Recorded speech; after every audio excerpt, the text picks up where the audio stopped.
My hands are covered in grease again, I muttered as I tightened the last bolt beneath the old pickup truck. My coworker laughed. Daniel, you love these engines more than people. I don't know about that, I replied with a grin. Cars don't lie, but people sometimes do. When my shift ended, I wiped my hands clean and checked my phone. A message from Emily waited. Emily, dinner at 7? Don't be late this time. I smiled and called her. Hey, there you are, she said warmly. Did another broken engine steal my fiancé? Only for a few hours. You always say that. And you always forgive me, she laughed. Because I know you. You'd give your last dollar to help someone. I guess that's who I am. It's one of the reasons I love you. I love you too. When are you finally buying that ring you keep pretending isn't hidden somewhere? I never said it was hidden. So there is a ring. You'll have to wait. I can wait, she whispered. Just don't ever stop choosing me. I won't. After hanging up, I slipped the small velvet ring box deeper into my jacket pocket. I had spent months saving for it. It wasn't expensive. Neither was my life. I was only a mechanic. But I believed something my father taught me before he died. Loyalty is worth more than money. I carried those words every day. As I walked toward my truck, my phone suddenly rang. The screen showed one name, Ethan. I answered immediately. What's wrong? His breathing was uneven.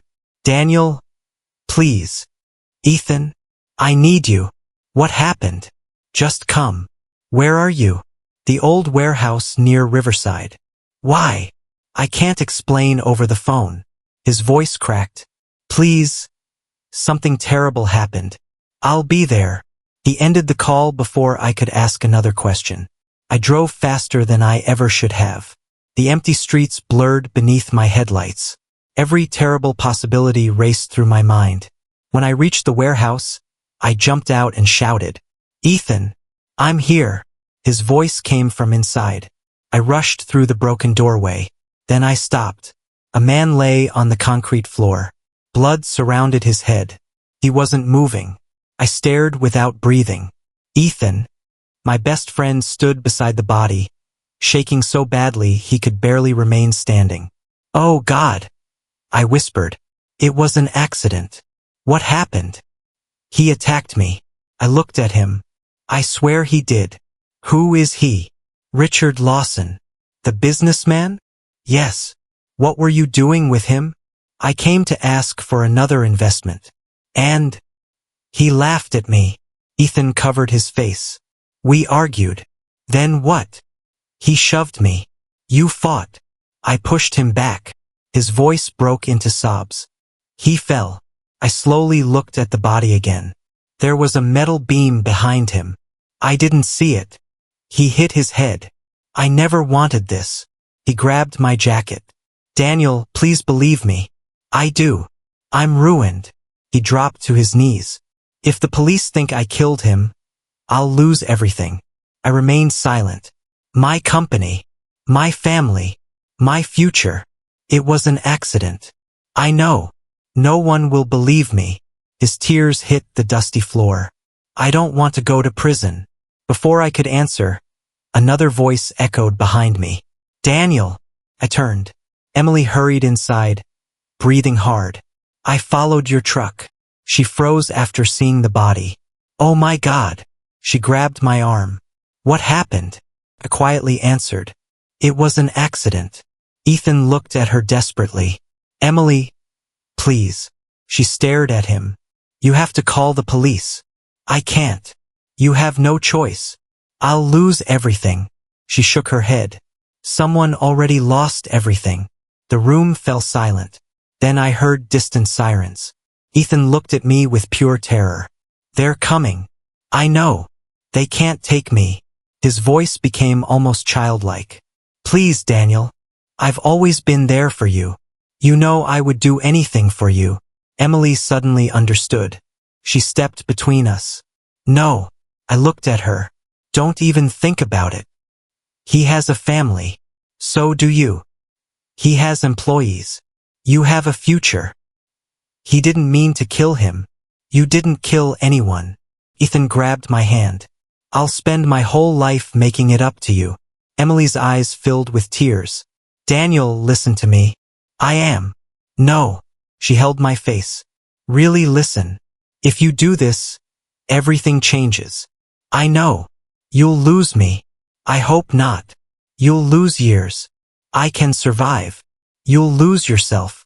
I closed my eyes. My father's words echoed inside me. Loyalty is worth more than money. I opened them again. I'll tell them I did it. Emily gasped. No. I'm sorry. Daniel. The police burst through the doorway. Nobody move. One officer pointed at me. Who killed him? I took one slow breath. I did. Emily cried. No. The officer stepped closer.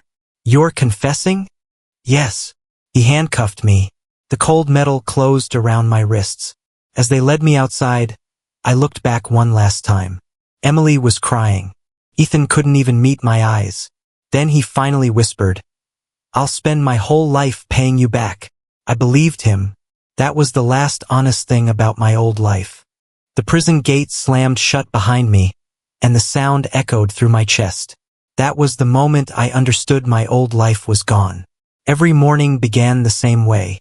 Every night ended the same way. Only one thing kept me standing. Ethan's promise. I'll spend my whole life paying you back. I repeated those words until they sounded like a prayer. If I can survive this, I whispered to myself one night, everything will be worth it. A voice from the bunk above answered. That's a dangerous sentence. I looked up. An older inmate climbed down slowly. His gray hair was short, and his eyes looked tired but calm. I'm Marcus Hill, he said. I'm Daniel. I know. How? You've been talking in your sleep. I felt embarrassed. I guess I have. You keep saying someone's name. Ethan. Brother. Closer than a brother. Marcus nodded. Sometimes those are the people who hurt us the most. He wouldn't. You sound certain. I am. Marcus smiled sadly.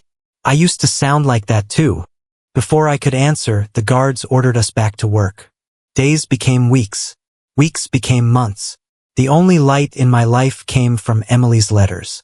I'm waiting for you. Stay strong. I love you. I read every letter so many times the paper began to wear thin. Whenever Marcus saw me smiling, he shook his head. What? Letters are wonderful. They keep me alive. They also let people hide behind ink. You don't know Emily. No. But I know loneliness. One afternoon a guard called my name. Visitor. My heart raced. Emily was waiting behind the glass. I picked up the phone. You look tired, I said. She smiled through tears. You've lost weight.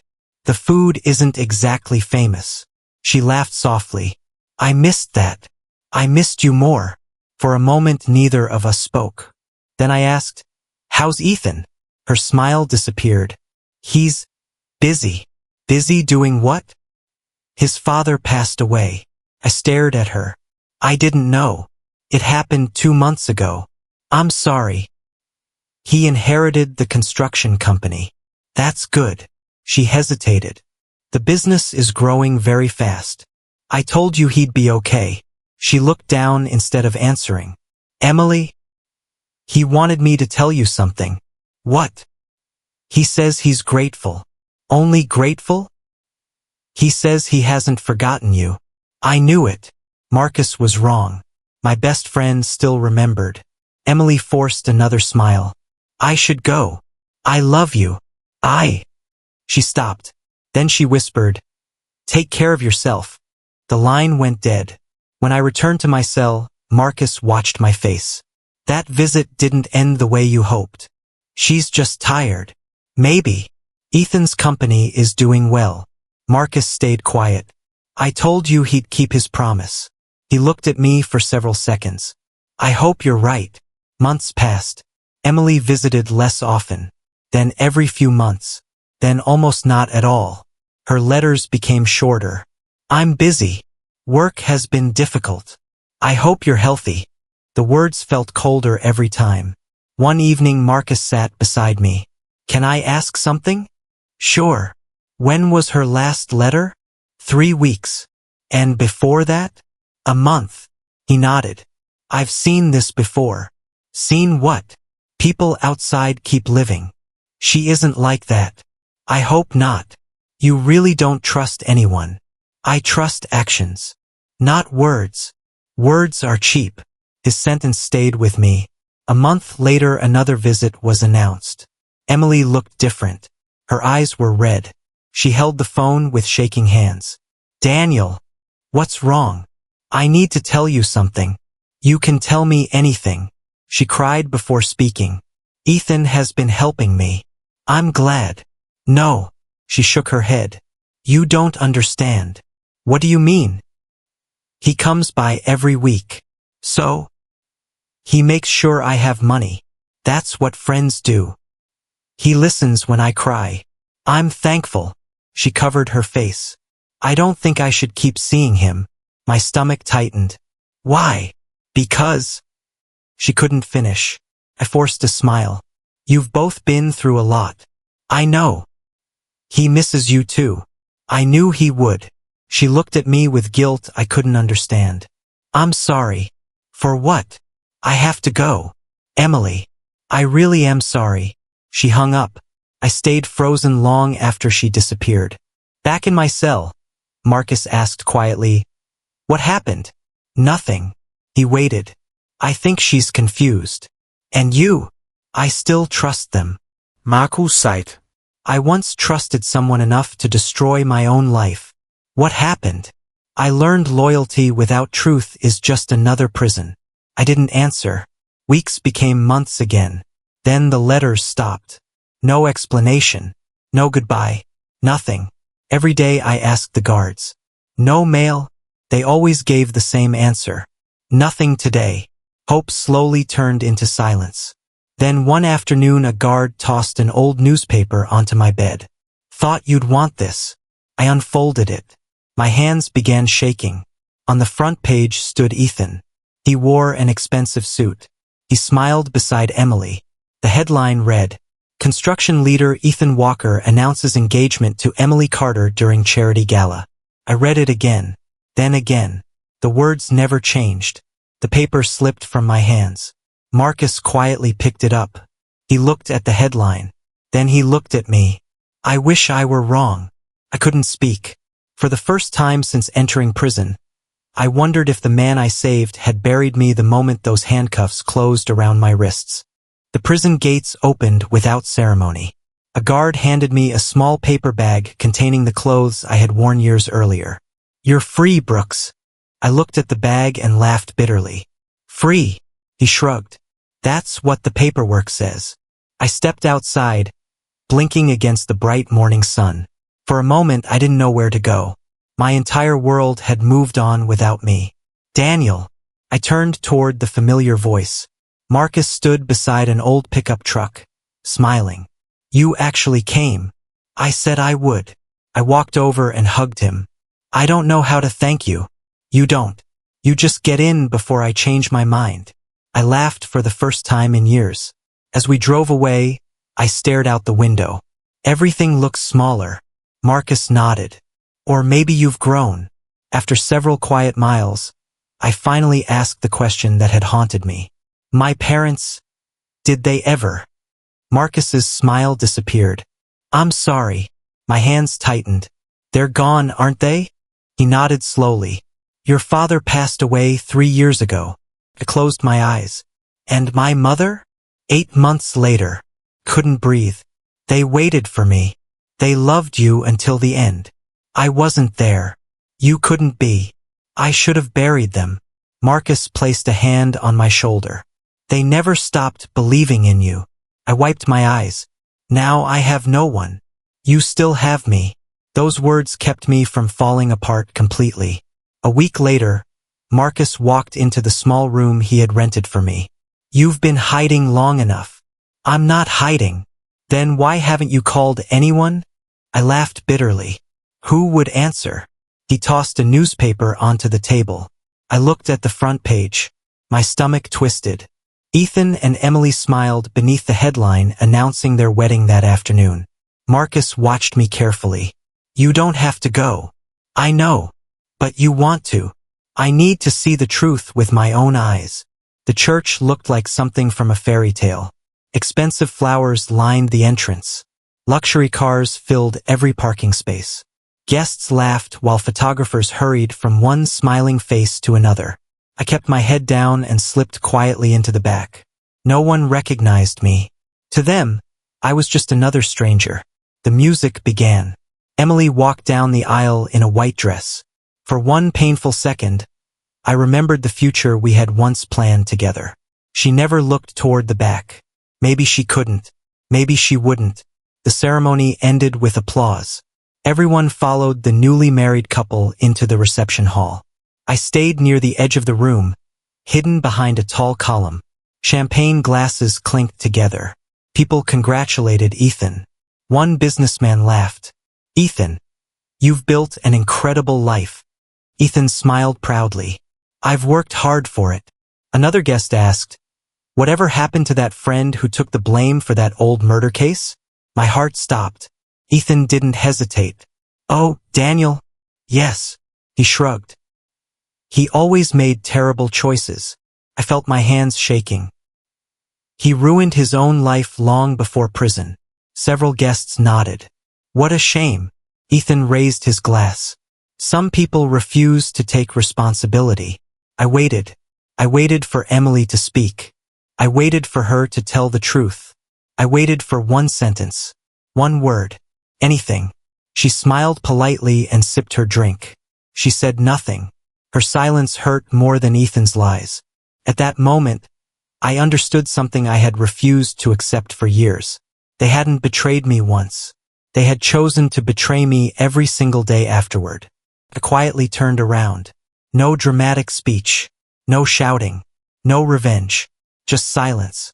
Outside, I walked until I reached the empty parking lot. Then my legs gave out. I sat on the curb, staring at the pavement. Marcus found me almost an hour later.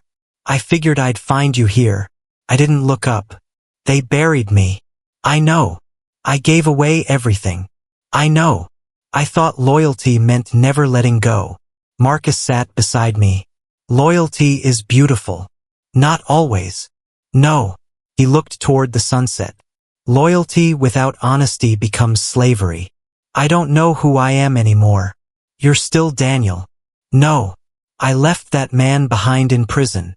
Marcus shook his head. You left your innocence behind. There's a difference. I let his words settle inside me. What do I do now? You stop living for people who already forgot you. I don't know how. You start small. How? You work. I can do that. You heal. I'll try. You forgive yourself. I stayed quiet. That one will take longer. He smiled. I expected that answer. The following morning, Marcus drove me across town. We stopped in front of a modest auto repair shop. The sign read, Thompson Auto Service. You know someone here? I do. We walked inside. A woman in her 50s looked up from a stack of paperwork. She smiled kindly. You must be Daniel. I am. I'm Grace Thompson. I shook her hand. Marcus says you're looking for work. I've been fixing cars since I was 16. He also told me where you've been. I lowered my eyes. If that's a problem. She interrupted gently. It's not. You don't know me. I know enough. What do you know? I know people deserve second chances. Her answer caught me off guard. You'd really hire me? She smiled. I don't hire perfect people. What do you hire? Honest ones. I felt something inside me shift. For years, anger had been the only thing keeping me alive. Standing inside that little repair shop, holding a set of greasy work gloves again, I realized I didn't want my future to be built on revenge. I wanted it to be built on dignity. For the first time since those handcuffs closed around my wrists, I believed my life wasn't ending. It was beginning again. The first week at Thompson Auto Service felt strange. Nobody looked at me like a criminal. Nobody whispered behind my back. Grace simply handed me a toolbox.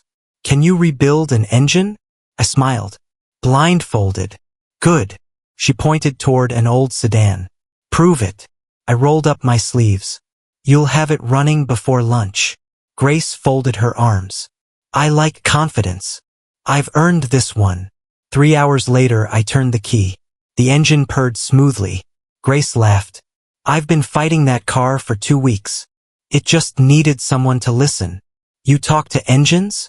They answer better than most people. She smiled warmly. I think you're going to fit in here. For the first time in years, I believed she might be right. Days turned into months. Work filled the empty spaces inside me. One afternoon, Grace placed 2 cups of coffee on the workbench. Take a break. I've still got 3 cars waiting. They'll survive 10 minutes. I wiped my hands and sat beside her. She studied me quietly. You're smiling more. I didn't notice. I did. I guess work helps. It does. She looked toward the garage door. But work alone can't heal everything. I sighed. I still dream about prison. I expected that. I still hear Ethan's promise. She nodded. I expected that too. I don't know how to stop. You don't force healing. Then what do? You keep showing up every day. I've been doing that. And one morning you'll realize the memories don't hurt quite as much. I hope you're right. I usually am. We both laughed. A few weeks later, Grace introduced me to a sharply dressed man carrying a leather folder. Daniel, this is Oliver Grant. He offered his hand. I've heard a lot about you. I hope only the good parts. Grace grinned. I skipped the ugly chapters. Oliver laughed. I help businesses grow. I'm just fixing cars. That's exactly why I'm here. I frowned. I don't understand. He watched me replace a transmission without hesitation. You're wasting your talent. I'm doing honest work. I'm not saying stop. Then what? I'm saying think bigger. Grace leaned against the counter. I've been telling him the same thing. I looked between them. You two planned this. Oliver smiled. Maybe. I've never owned a business. You already run half this shop. That's different. Not really. I shook my head. I don't have money. There are loans. I have a record. There are investors who care more about skill than mistakes. I looked at Grace.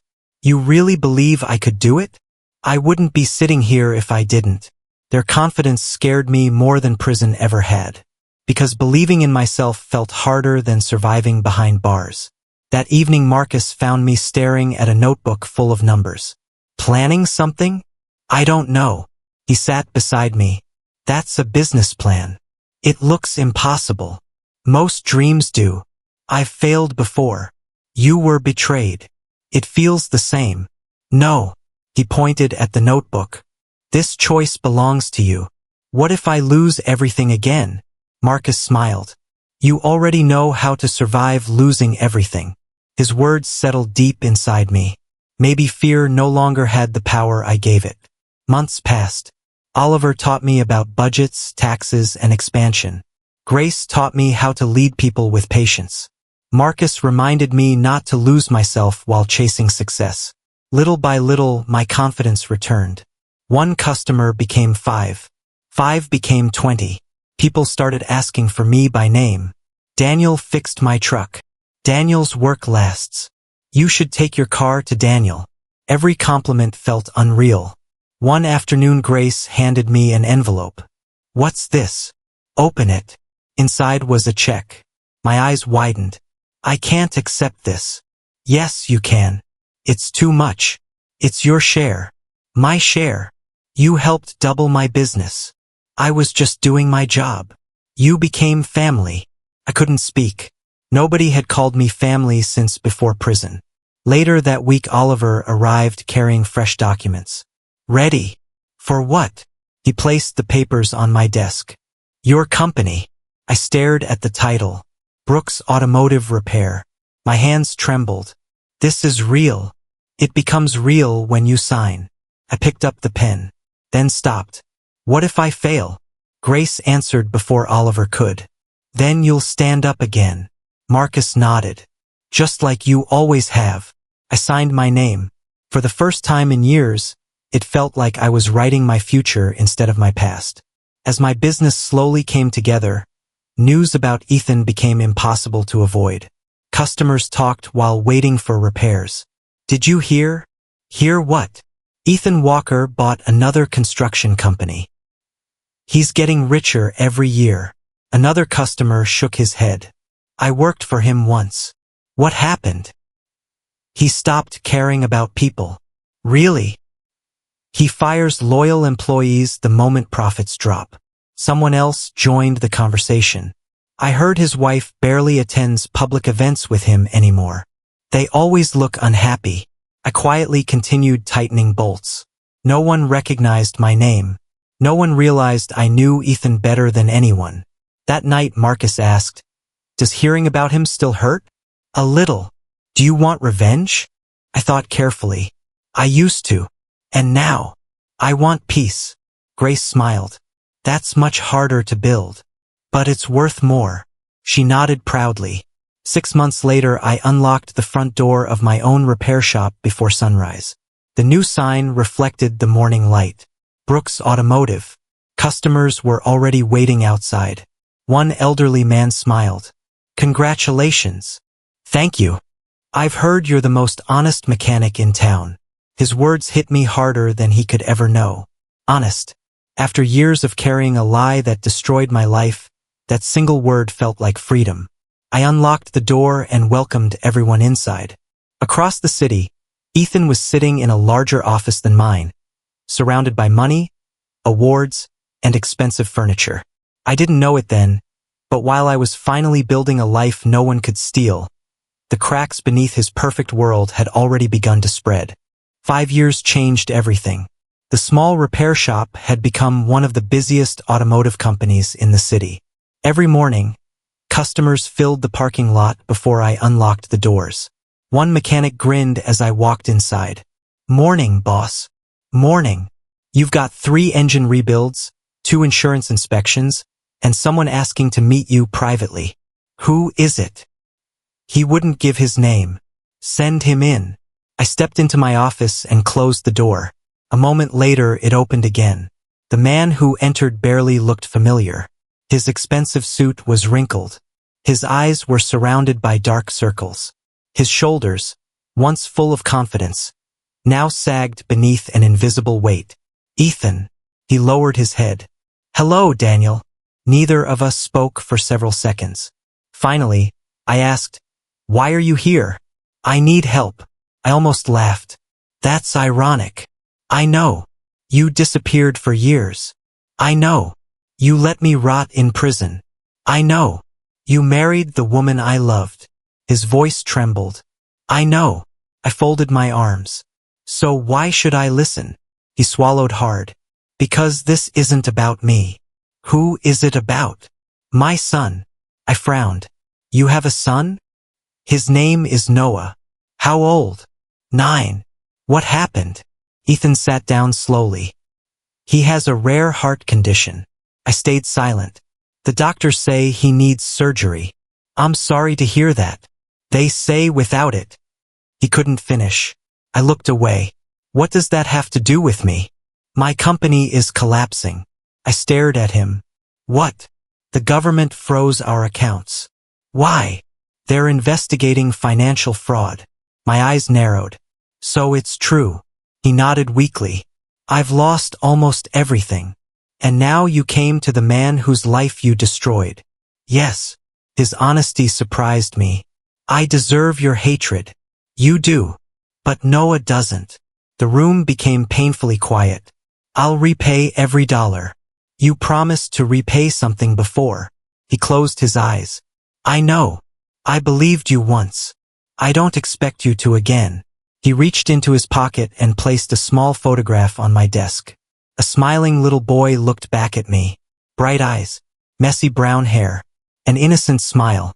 "That's Noah." I picked up the picture. "He likes fixing toy cars." I didn't answer. "He says he wants to be a mechanic someday." Something inside me shifted. Not because of Ethan, because of the child. "I'll think about it." His eyes filled with tears. "Thank you." I didn't say yes. "You didn't say no." He quietly stood. "I'm sorry, Daniel." For what? For every single day after you saved me. Then he walked away. That evening I couldn't stop looking at Noah's picture. Marcus noticed immediately. Bad day. You could say that. I handed him the photograph. He studied it. Who's the boy? Ethan's son. Marcus looked surprised. What does Ethan want? Money. Marcus nodded slowly. For himself. For Noah. Marcus handed the picture back. That makes the decision harder. I hate that it does. The following morning my receptionist knocked.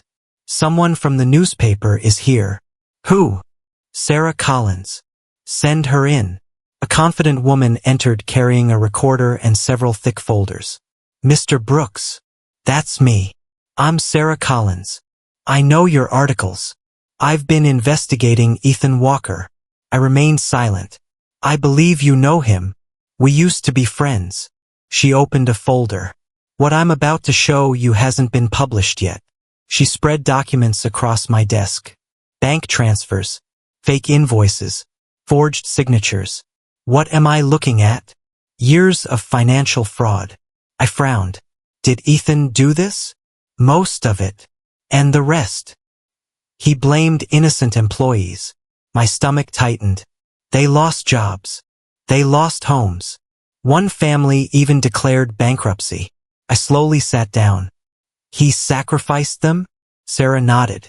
Just like someone else once took the blame for him. She looked directly into my eyes. I know about your case. I froze. How? I've spent months digging through old records. No one believed me. I do. She leaned forward. I think your conviction was built on lies. For the first time in years, I felt hope mixed with anger. What happens now? I keep digging. That evening another unexpected visitor arrived. Emily.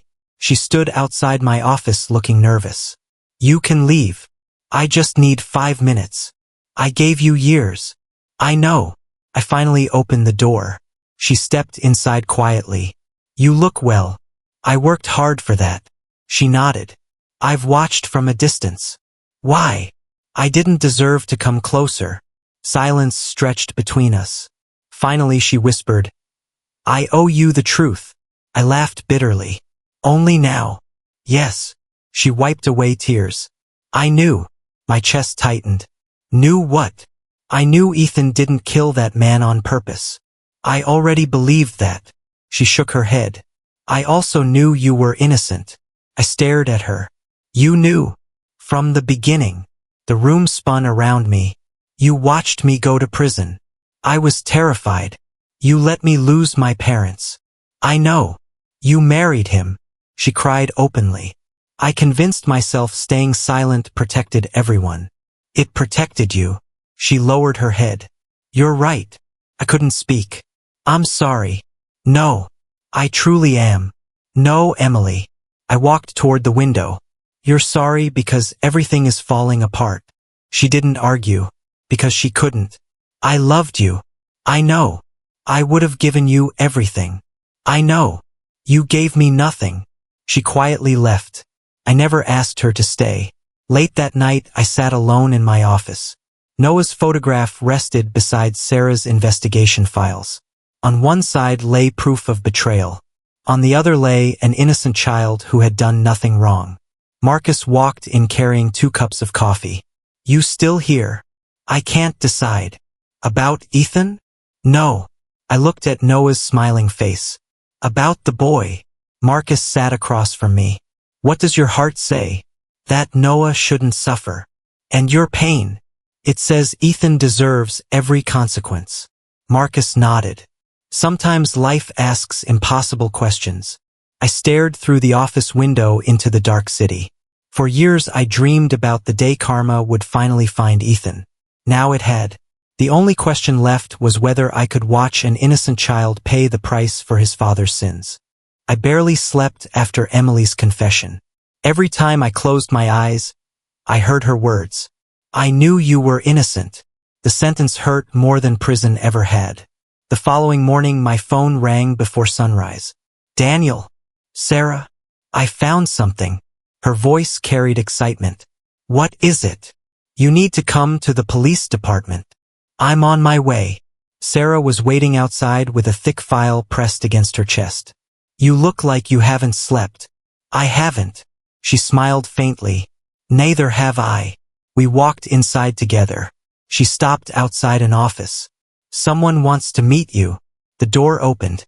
A tall man with gray hair stepped forward. I'm Detective James Cooper. I shook his hand. I'm Daniel Brooks. I know who you are. He gestured toward a chair. Please sit. I did. James placed several old evidence folders on the desk. I've spent the last month reviewing cold cases connected to Ethan Walker. I looked at Sarah. She nodded. I asked him to reopen your file. James opened the first folder. This evidence should never have disappeared.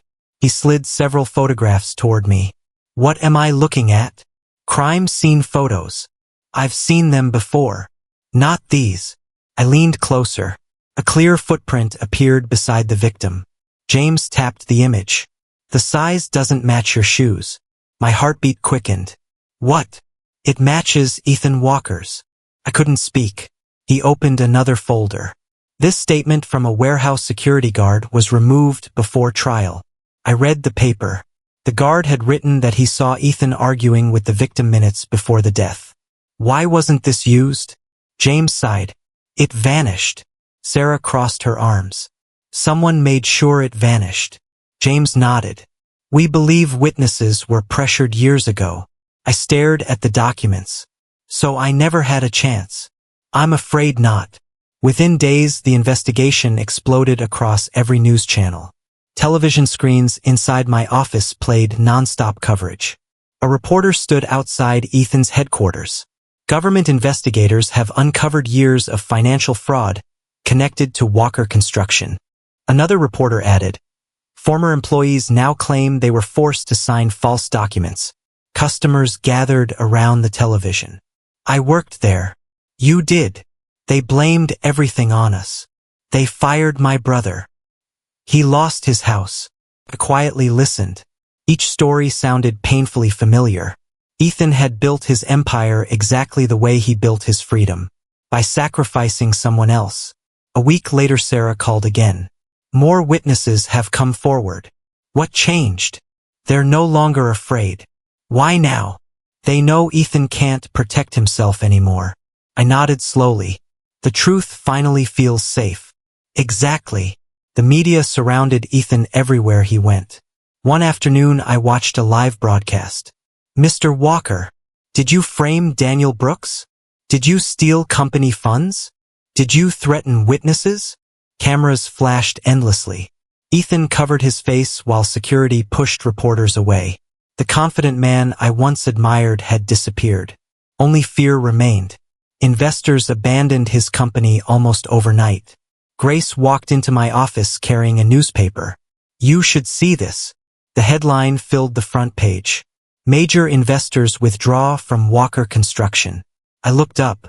It's happening fast. Grace nodded. Lies fall much faster than they're built. Marcus entered carrying coffee. I've been waiting years to read headlines like that. I smiled sadly. I thought it would make me happier. Does it? I don't know. Marcus sat beside me. That's because justice feels different than revenge. His words stayed with me. The following afternoon, every television station aired an unexpected press conference. Emily stepped in front of dozens of microphones. Her hands trembled. I have something to say. Reporters immediately fell silent. She took a deep breath. I remained silent while an innocent man went to prison. My chest tightened. I knew Daniel Brooks confessed to protect Ethan Walker. Questions erupted immediately. Why didn't you speak? She wiped away tears. Because I was weak. Were you threatened? No. Then why? I chose fear instead of truth. Her voice cracked. I will accept whatever consequences follow. She stepped away from the microphones without answering another question. I quietly turned off the television. 2 days later, Ethan appeared outside my office again. This time he looked completely broken. Can we talk? I nodded. He stepped inside. I don't expect forgiveness. You shouldn't. He looked around the room. You built everything honestly. I tried. I destroyed everything. Silence filled the office. Finally he whispered, "It all started that night. I know. I kept telling myself one lie would protect everyone. I didn't interrupt. Then I told another. And another. I blamed employees. I stole money. I threatened witnesses. I kept thinking I could fix everything tomorrow."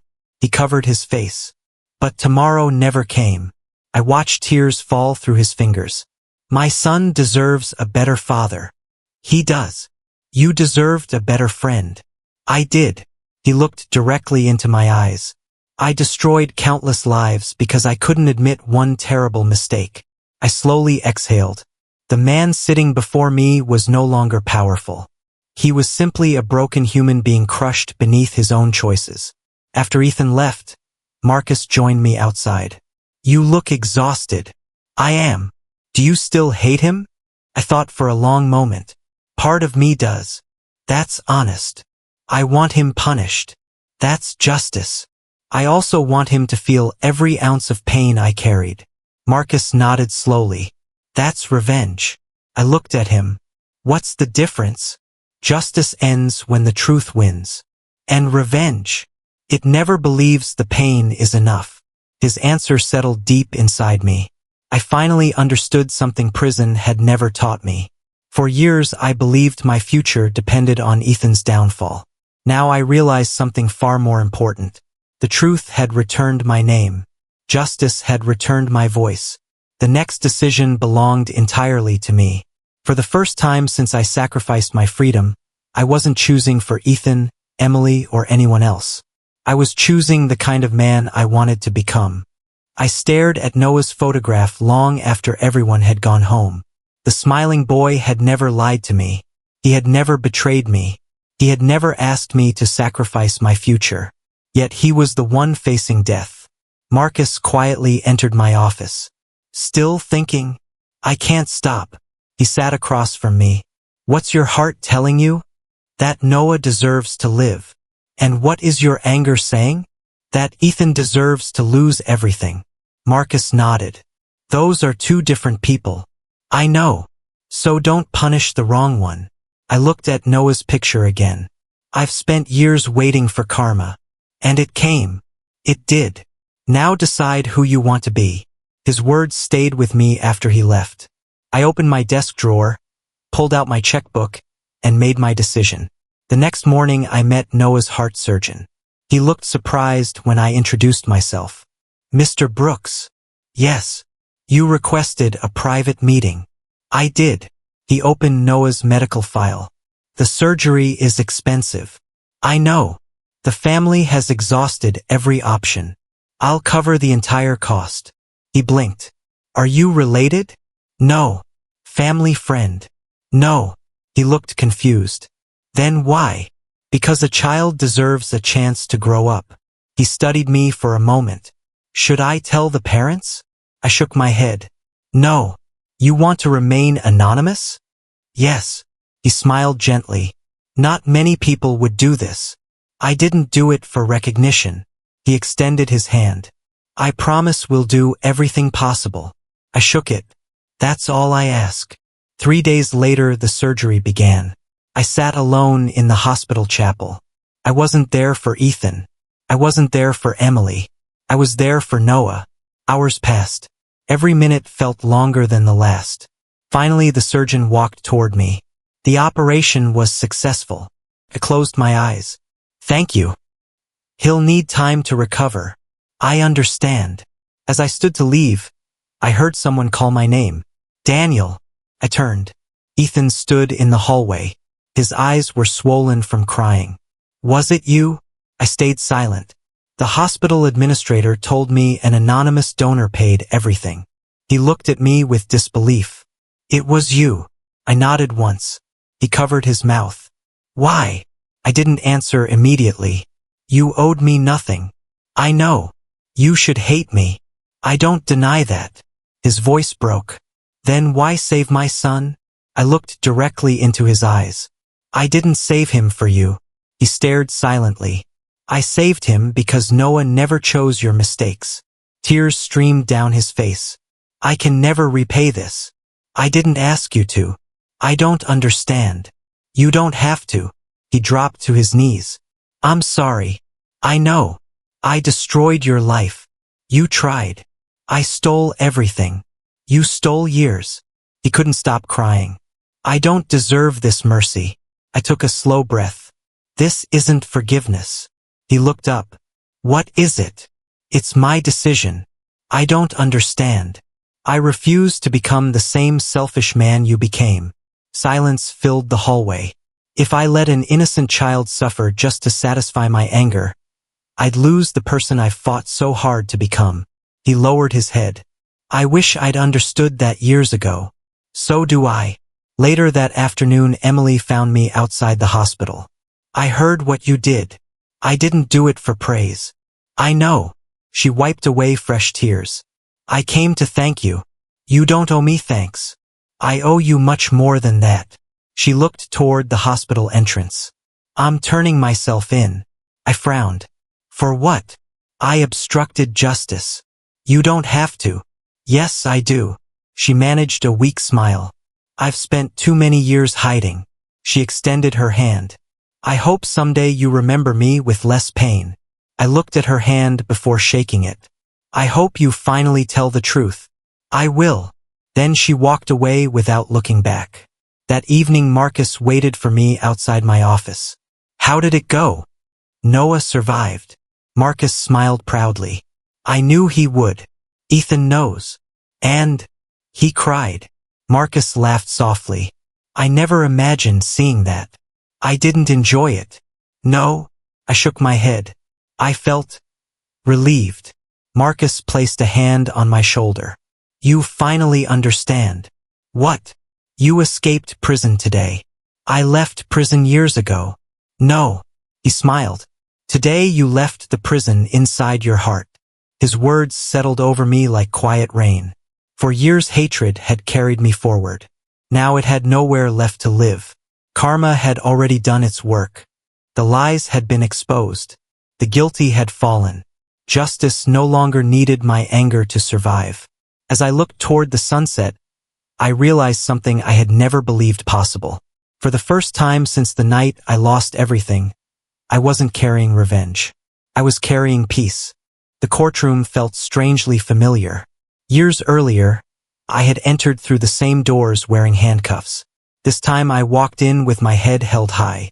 Marcus smiled beside me. You ready? I've waited a long time for this. Grace squeezed my shoulder. No matter what happens, we're proud of you. Oliver nodded. You already won your life back. The judge entered. Everyone stood. After several moments of silence, the judge looked directly at me. Daniel Brooks. Yes, Your Honor. New evidence conclusively proves your confession was false and your conviction was wrongful. My heart pounded. This court officially overturns your conviction. I closed my eyes. Years of pain seemed to leave my chest with one long breath. You are declared innocent. Marcus hugged me before I could even stand. I told you the truth would find you. Grace wiped away tears. I never doubted it. For the first time in years, I believed my own name again. Outside the courthouse, reporters crowded the steps. Mr. Brooks, how do you feel? What are you thinking? Microphones surrounded me. One reporter asked, how did you survive so many years of betrayal without losing yourself? I looked around before answering. I almost did. The crowd fell silent. There were days I wanted revenge more than justice. Another reporter spoke. What changed? I smiled faintly. I realized hatred would only build another prison. So what saved you? People who believed I could become more than my worst day. I glanced toward Marcus, Grace, and Oliver. They reminded me who I really was. Several reporters quietly lowered their microphones. The weeks that followed brought changes I never expected. Customers traveled from across the country. Grace walked into my office holding a map. Ready? For what? We're opening new locations. Oliver laughed. I finally convinced him. I smiled. How many? 5 this year. And more after that. I shook my head. I never imagined this. Grace grinned. You earned it. One afternoon Sarah visited carrying the first printed copy of her book. She placed it on my desk. I thought you should have the first one. I read the title. The Man Who Told the Truth Too Late. You finished it. I did. Will people believe it? They already do. She smiled. Your story will help people who think nobody listens. I carefully closed the book. Thank you for refusing to give up. You gave me the truth. I only survived. Sometimes survival changes lives. Months later, I attended Ethan's sentencing. The courtroom remained silent as he stood before the judge. After pleading guilty to fraud, witness tampering, and multiple financial crimes, he accepted a lengthy prison sentence. As officers prepared to escort him away, he turned toward me. Daniel. I stepped closer. I need to say one thing. I waited quietly. Thank you. For what? For saving Noah. I nodded. He asks about you every week. I'm glad he's healthy. Ethan lowered his eyes. I never deserved your friendship. No. I never deserved your sacrifice. No. I'm sorry. I looked at him for a long moment. I know. The officers gently led him away. I didn't stop him. I didn't call after him. Some stories deserve forgiveness. Others simply deserve an ending. I walked out of the courthouse without looking back. The city that once called me a criminal now spoke my name with respect. More importantly, when I looked in the mirror each morning, I finally recognized the man staring back at me. Justice had restored my freedom. Choosing peace had restored my soul.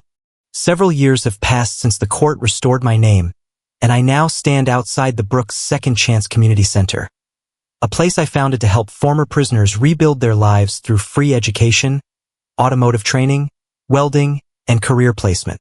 Through heartfelt conversations with new students, I share that one mistake, or even a false accusation, does not have to define an entire life.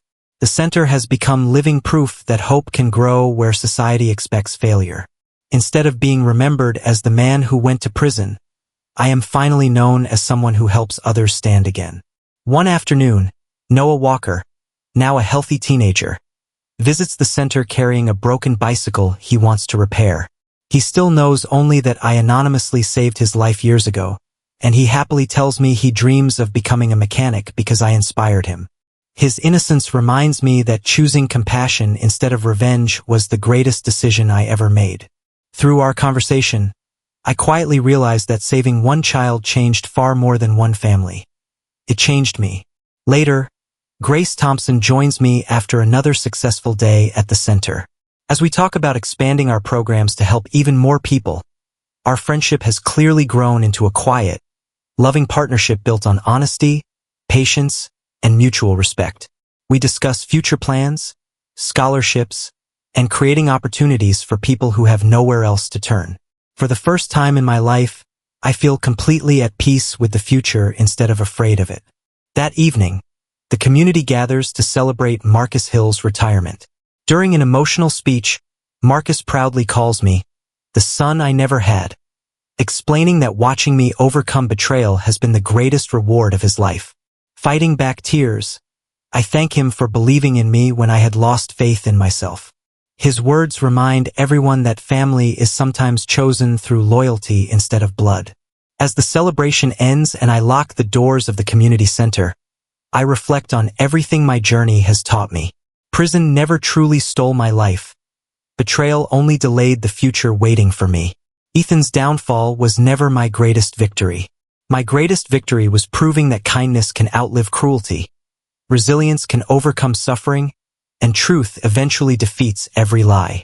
Smiling quietly beneath the evening sky, I walk toward my future knowing that no one else will ever control my story again, because from this moment forward, every chapter belongs to me alone.